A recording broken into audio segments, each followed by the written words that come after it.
Hi and welcome to Trade with Rai. And you are watching the Nifty Weekly Outlook, जहाँ पे हम discuss करेंगे कि पिछले वीक में हमारी मार्केट्स ने कैसा परफॉर्म किया और ऐसा परफॉर्मेंस क्यों था। और फिर देखेंगे कि अगले वीक में मार्केट कैसा परफॉर्म कर सकती है और आप कैसे ट्रेड्स ले सकते हैं।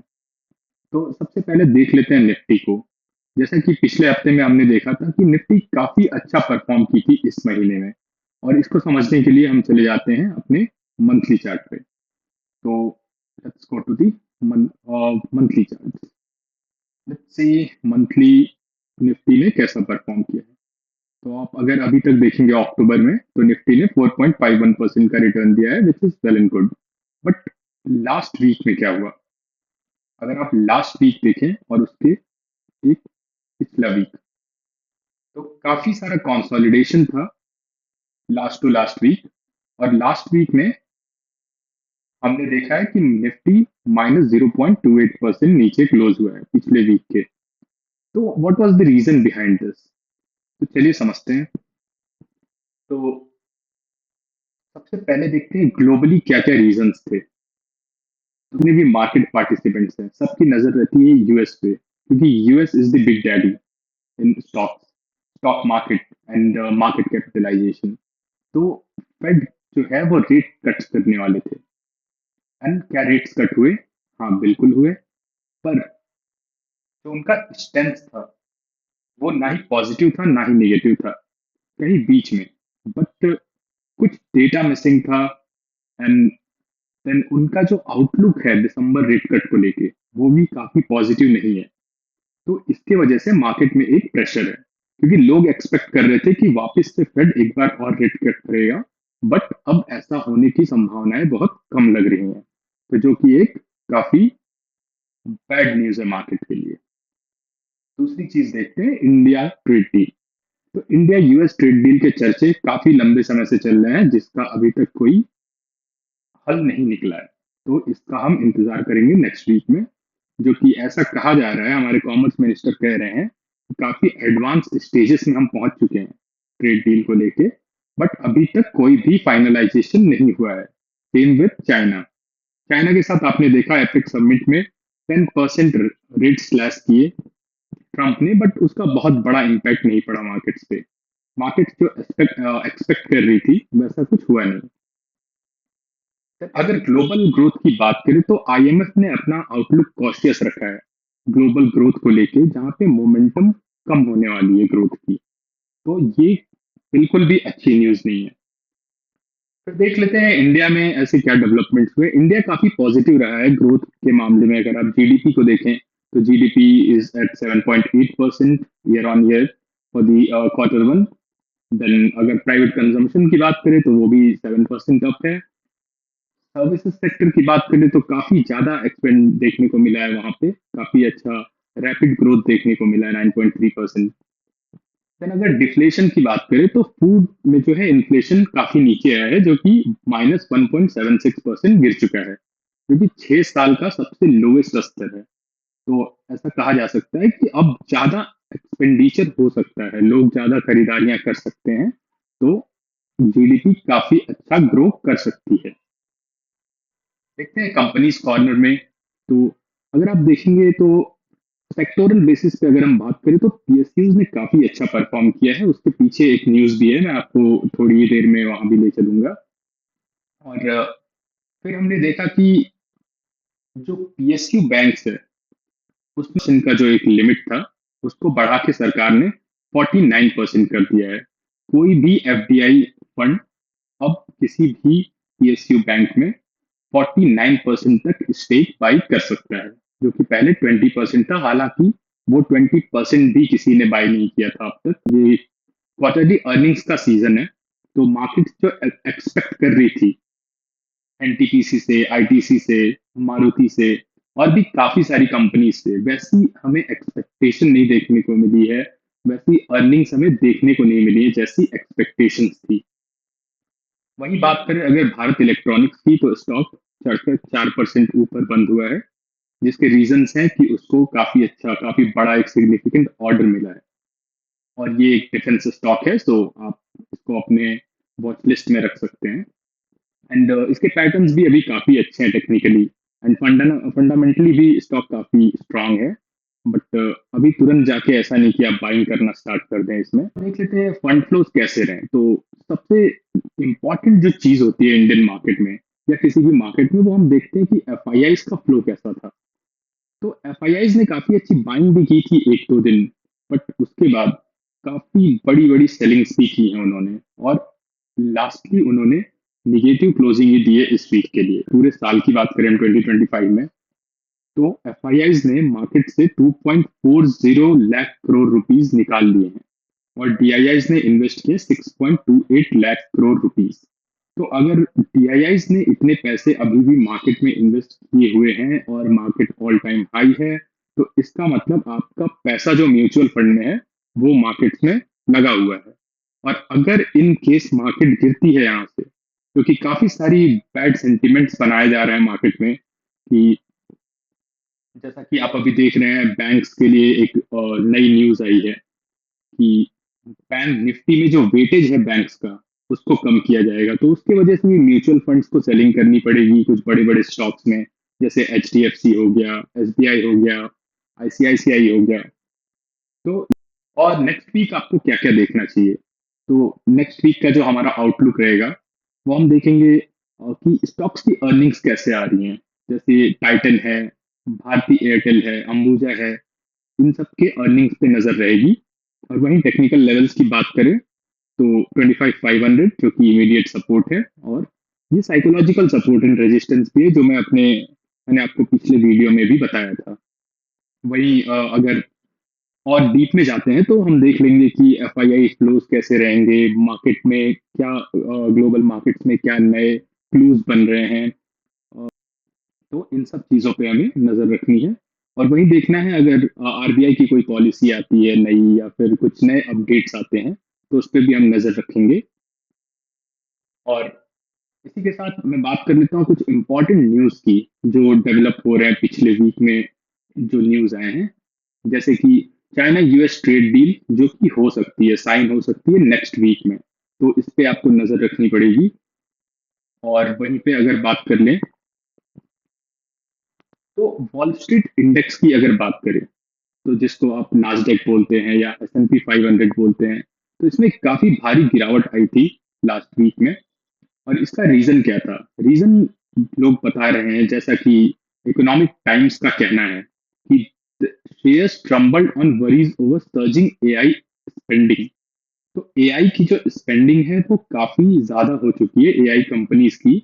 और वहीं पे अगर मैं एक और आर्टिकल के बारे में बात करूं, तो माइक्रोसॉफ्ट का ऐसा कहना है कि ईपीएस जो है उनका, अर्निंग पर शेयर, वो निगेटिवली इम्पैक्ट हुआ है ओपन एआई कंपनी में इन्वेस्ट करने की वजह से, जो कि 3.1 बिलियन का लॉस है।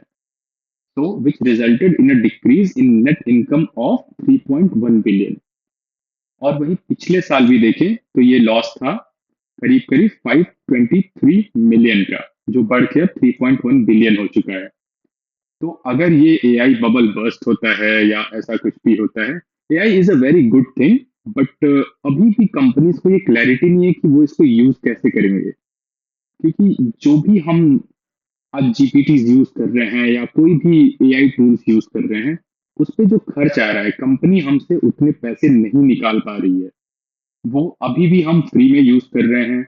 और ऐसा काफी बार होता है कि कंपनी चाहती है कि आपको एक साइकोलॉजिकली हैबिट दिलाई जाए किसी चीज की, और जब आप उसके आदी हो जाए तब आपसे पैसे लिए जाए।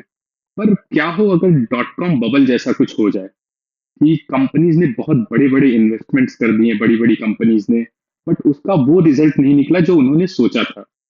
जैसा अगर आपने अभी हाल ही में देखा हो एपेक समिट में, तो एनवीडिया के जो हमारे चेयरपर्सन हैं, एनवीडिया के जो फाउंडर हैं, उन्होंने ये कहा कि एआई जो है वो खुद ही फैक्ट्रीज बनाएगा, और उसमें खुद ही रोबोट्स होंगे जो नए एआई टूल्स बनाएंगे या फिर नई मशीनरीज बनाएंगे। तो अगर आप इतने बड़े दावे कर रहे हैं और ऐसा अगर कुछ नहीं होता है, तो फिर आने वाले दिनों में हम एक बबल बर्स्ट भी देख सकते हैं। But no one is sure about that, तो please do your own research और consult your financial advisor for that. वहीं अगर बात कर ले इंडियन बैंक्स की, तो this is a article from Moneycontrol. तो अब जो वेटेज है, the weightage of top constituents will now be capped at 20% against 33% currently। तो किसी भी बैंक का वेटेज जो बैंक निफ्टी में था वो 33% हो सकता था, जिसे कम करके 20% कर दिया गया है। और कोई भी टॉप थ्री बैंक्स को मिला के ये 45% से ज्यादा नहीं होना चाहिए वेटेज, जो कि पहले 62% था। तो अब ये जान के हमें क्या फायदा है, इससे क्या इफेक्ट पड़ने वाला है हमारे पोर्टफोलियो पे या हमारे किसी भी होल्डिंग्स पे या ट्रेड्स पे, या हम कैसे ट्रेड्स प्लान कर सकते हैं। तो अब होगा ये कि जो म्यूचुअल फंड्स इन स्टॉक्स को होल्ड कर रहे हैं, नाउ उन्हें धीरे धीरे करके, दिसंबर से ये स्टार्ट हो रहा है, उन्हें धीरे धीरे अपने होल्डिंग्स हैं उनको कम करना पड़ेगा इन स्टॉक्स में। तो इस पे हम नजर रखेंगे आने वाले वीक्स में।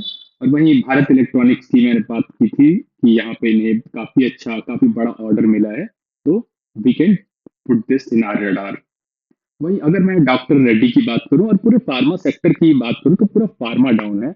और इसका रीजन था कि there was a diabetic medicine जिसके नॉन कंप्लायंस के इश्यूज रजिस्टर किए थे, नोटिस रजिस्टर की थी कैनेडियन रेगुलेशंस ने। तो ये रीजन था जिसकी वजह से काफी अच्छा फॉल देखने को मिला था आपको डॉक्टर रेड्डीज में। तो ये हो गया हमारा market outlook. And then let's go to the chart. तो अब चार्ट्स में देखते हैं कि सपोर्ट एंड रेजिस्टेंस कहाँ बन रहा है। उसके लिए मैं चला जाता हूँ सेंसिबल पे।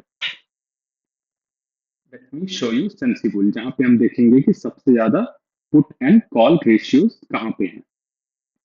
तो चलिए देखते हैं। ओके, तो अगर आप यहाँ पे देखें, तो सबसे ज्यादा कॉल का ओपन इंटरेस्ट यहाँ पे है, जो कि 3.47 करोड़ है। और पुट इसके कहीं भी आसपास नहीं है। तो this is going to be a very big resistance. और वहीं अगर मैं सपोर्ट की बात करूं, तो एक साइकोलॉजिकल सपोर्ट तो बना ही हुआ है 25,500 पे, बट वो भी इतना स्ट्रांग नहीं है।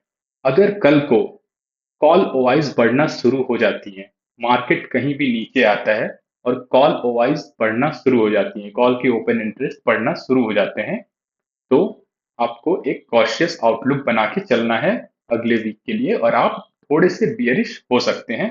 हालांकि पूरी मार्केट ही बियरिश है, तो आपको बियरिश होने में कोई हर्ज नहीं है। तो चलिए निफ्टी को भी देख लेते हैं। नाउ अगर आप डेली के बेसिस पे देखें, let's go to trading view, जहाँ की मैंने ऑलरेडी यहाँ पे कुछ पैटर्न्स बना के रखे हैं, अपने कुछ लेवल्स बना के रखे हैं जिसको कि आप देख सकते हैं।